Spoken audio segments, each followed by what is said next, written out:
Investigators are trying to track the source of an E. coli outbreak that has led to one death while sickening several other people. And part of that probe could center on a produce supplier in Monterey County. KTVU's Jesse Gary has more tonight from Taylor Farms headquarters in Salinas.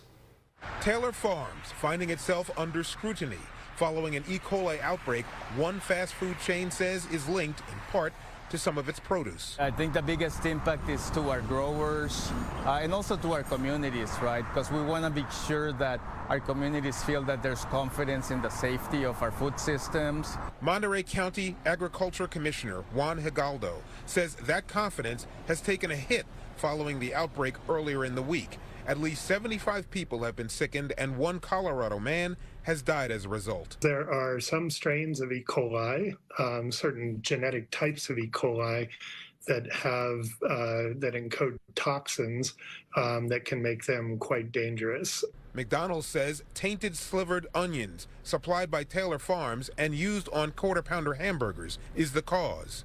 Most of the E. coli issues occur at the field level.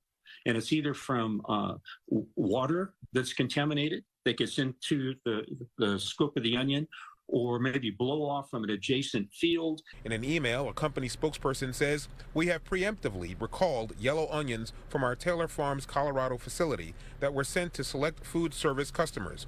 All Taylor Farms products in the market today are safe to consume."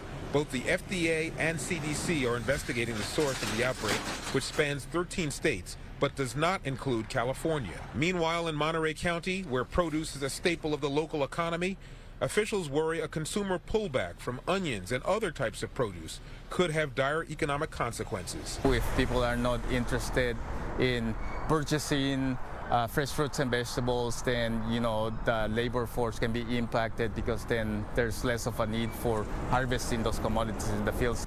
Other fast food companies are declining to purchase Taylor Farms onions as this company and region fights a perception battle just as the growing season is coming to a close.